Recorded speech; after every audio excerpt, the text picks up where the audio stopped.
We chose to do our movement analysis on one of the 6 figure skating jumps, the Axel Paulsen, better known as the Axel. First, we will introduce the Axel and other special aspects of figure skating.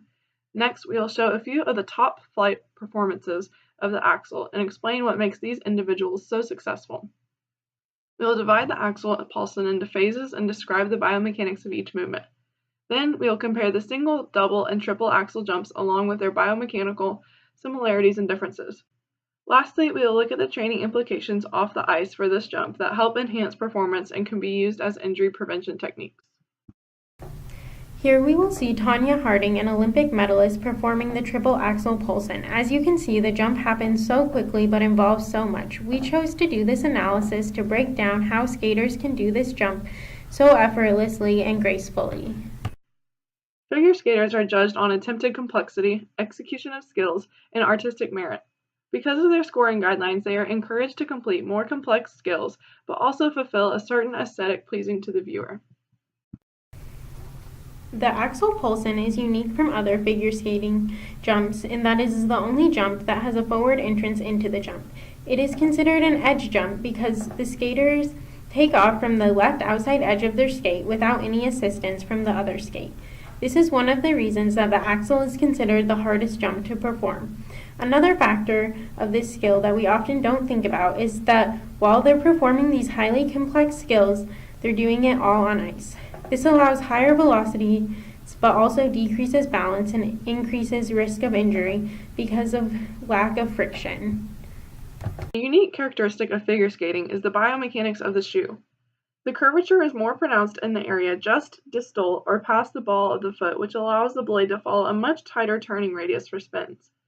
The radius of curvature is about 9 feet, which is more curved than a speed skating blade to allow for increased maneuverability. The figure skating skate, however, has a less curved blade compared to a hockey skate, which has about a 7-foot radius curvature. Along with the radius of the curvature, the rocker area of the heel is a unique characteristic of the boot. The heel supplements the skater's natural plantar flexion at takeoff, placing the ankle in 25 degrees of plantar flexion, which is important because the stiffness of the boot wouldn't normally allow that range of motion. We wanted to show a couple of very accomplished figure skaters in their performance of the Axel Paulsen. We have Mao Asato and Tanya Harding. Mao Asato is a 2010 Olympic silver medalist, a 3-time world champion, and the first to accomplish 3 triple axels in one jump. Good for her. That's the first time all season. Then Mao's a vice queen. She's just exquisite. You have to imagine how emotional that was. I'm sure now that she knew she was out of contention, it was probably just her and the ice out there and just thinking, how do I want to end my career? What am I capable of? And this right here is what she's capable of, a triple axel. They'll probably go back and check the landing of that. Next we have Tanya Harding, who was the first U.S. woman to complete a triple axel in 1991. She placed 4th in the 1992 Olympics and received gold at the United States Figure Skating Championship in 1991 and 1994.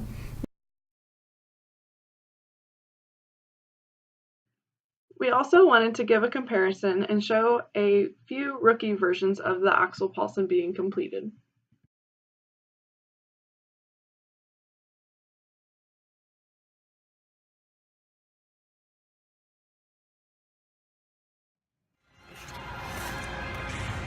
Next, we will take a look at the phases that make up the jump. We will break down the axel into the approach, takeoff, airborne, and landing. For the approach, the skater will stroke, or what we know as skating. They will push from one foot to the other to gather speed. Then they will transfer from a backward skating motion into a forward entrance before they take off. The axel requires a curved entry, and then the skater will push off the right rear skate as their left leg will perform the jump. This phase ends with the blade leaving the ice. The takeoff phase is very complex and consists of 3 subphases: glide, skid, and pivot. The takeoff phase must be explosive so that the skater can achieve height. The skater will use rapid flexion and extension of multiple joints to be explosive. During the glide portion of the takeoff phase, the knee experiences increased flexion and the shoulder is hyperextended. These positions are preparing the limbs as they are about to be flung forward during the skid phase. This flexing and arching is important because it will allow for upward acceleration. The skid consists of the hips ahead or in front of the shoulders, which causes the skate to not be parallel to the ice and a decrease in horizontal velocity. The knee is extended and the hips and shoulders are flexed forward. This motion is preparing the body for maximum angular momentum. Data supports that increased skidding is found to increase angular momentum by initiating a greater rotation on the ice. The last subphase of the takeoff phase is the pivot. This is where the final rotation takes place. The skate is parallel to the ice, and it is the final ankle plantar flexion.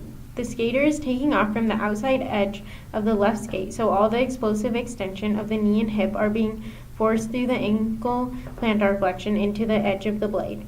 We will see that the ankle flexion in this phase is tied to reducing horizontal velocity and completing more rotations.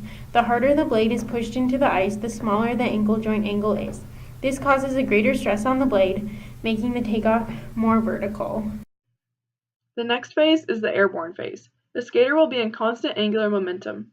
The moment of inertia will depend on body position. The skater can increase spin rate by reducing moment of inertia of outstretched arms and lower right leg, tucking them closer to the axis of rotation, which conserves angular momentum. The faster the skater can get to a closed body position, the more rotations they will be able to perform. An increase in angular velocity is related to increased force generated by the arm and leg adductors. The more decreased the hip flexion at takeoff, the longer the tight position will be held. The knee and hip will go into extension to bring the limbs closer to axis of rotation. Once the skater is in the air, they transfer their weight so they are rotating in the air around their landing leg. It is shown that the highest rated jumps have a backward tilt of 5 to 10 degrees. Mirai Nagasu and her coaches have gone so far to decrease the moment of inertia by choosing the lightest competition attire and reducing rhinestones and glue to make sure the extra ounces of weight wouldn't slow her down. Ultimately, the smallest moment of inertia will create the greatest angular velocity. Even with training, though, moment of inertia will be mainly dependent on body size, meaning a smaller body size is optimal for figure skating. The landing phase starts at the exact moment the blade touches the ice and ends when the skater is safely skating backwards on the full outside edge with one leg behind in the air. The landing must result in the skater landing on the back outside edge of the opposite foot. The goal of the landing phase is to decrease angular velocity and increase moment of inertia to maximize balance and ultimately a graceful landing. To increase moment of inertia, the skater will flex and abduct the upper limbs and hyperextend the hip of the non-support skate, with complete knee extension so that the leg is parallel to the ice. To increase length and distance of where the force of landing will be absorbed, the skater increases hip and knee flexion as well as ankle dorsiflexion in the support skate. Now we will look at the differences between single, double, and triple axles after this short video.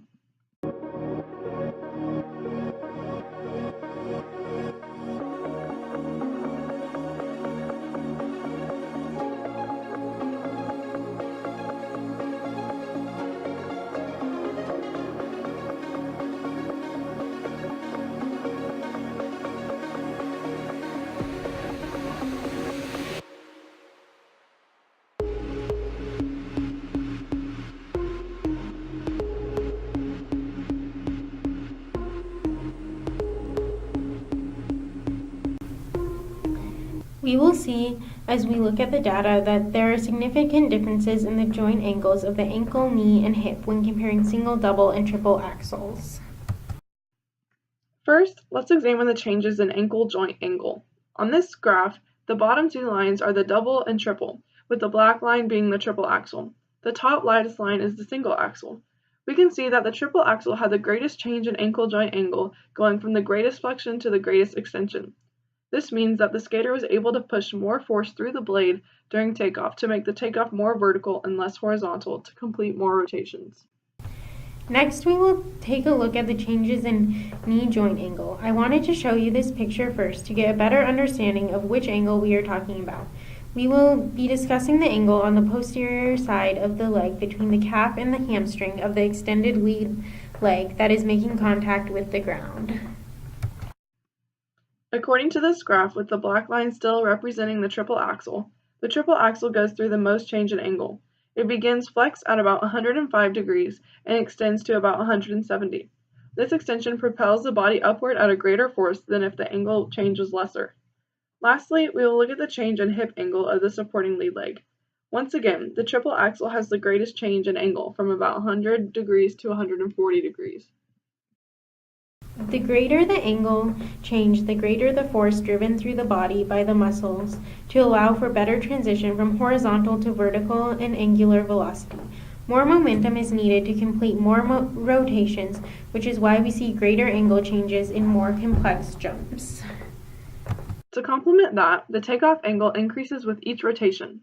This is to achieve a higher vertical velocity and lower horizontal velocity. We will see that the skater will travel less distance horizontally as rotations increase because their takeoff angle is smaller. We can see in this data that the takeoff angle increases for each rotation for everyone except skater B. Vertical velocity is fairly similar across the board for rotations, but when you look at the horizontal velocity, you can see a drastic decline from double axles to triple axles. The last point of comparison we'll look at is how a decreased moment of inertia maximizes the amount of rotations in a jump. This picture exemplifies a tight closed body position that decreases moment of inertia and allows the body to spin tightly around its axis of rotation. This table shows the correlation with angular velocity and the time to the tightest position. We can see that with increasing rotations comes increasing angular velocity and faster times to the tightest position, which decreases the moment of inertia or resistance in the air. After examining the biomechanical features involved in performing an Axel Paulsen jump, we can begin to look at the implications these features have on a skater's training. While practicing off-ice axel jumps is different from performing on-ice jumps, athletes can use this as a training tool to increase their performance. The ice offers less friction, allowing for higher vertical velocities, while training off the ice causes lower horizontal velocity due to the lack of skid. However, to perform the same number of rotations off ice as on ice, the athlete must jump higher. Implementing off-ice training can help achieve a more dynamic takeoff while on the ice. Performing off ice also allows the athlete to perfect the pre-takeoff position, as they don't have to focus on lack of balance. Joint angles during off and on ice training only vary minimally. However, the landing technique between the two differs significantly. Athletes should eccentrically train their lower extremities for takeoff and landing, as the eccentric movements are key to creating vertical velocity. They should focus largely on the extensor muscles of the lower extremities, as during the takeoff phase, concentric contractions of the hip, knee, and ankle are preceded by eccentric contractions of the extensor muscles. They should try to incorporate fast, powerful movements in their off-ice training. Balance also needs to be trained for in order for a figure skater to be successful, as the takeoff and landing are entirely on one leg. Training for balance can be used as prehab for hip and back injuries. Common hip and back injuries seen in figure skaters include injuries to the lumbar spine and sacroiliac joint. By implementing balance training, skaters can stay healthy and remain training on the ice. Plyometrics can be implemented to elicit the use of the stretch shortening cycle, creating higher jumps and more powerful movements. These might include things like depth jumps, box jumps, and power skips. Adapting movements to mimic figure skating technique can be beneficial to training. Using rotational upper body and trunk movements with medicine ball throws or rotations can help athletes decrease moment of inertia and increase angular momentum. Figure skating involves artistic and athletic movements sequenced together in a routine. The Axel Paulsen is the most difficult jump performed and can be divided into the approach, takeoff, airborne, and landing phases. The approach allows the skater to create horizontal velocity that will be transferred into vertical velocity. During the takeoff phase, the skater flexes joints of the lower body in order to be explosive and gain vertical velocity. During the airborne phase, the skater will manipulate their body to decrease moment of inertia and gain angular velocity. Elite skaters are able to get to the closed position and decrease moment of inertia faster than novice skaters, allowing them to complete more rotations. During the landing phase, the skater extends the hip of the non-support leg and flexes and abducts the upper limbs, decreasing the moment of inertia, slowing angular velocity in order to land properly. Differences in joint angles are seen with jumps involving more rotations to create greater jump height and angular velocity. Understanding the movements involved in the Axel Paulsen jump enables skaters to train for optimal performance.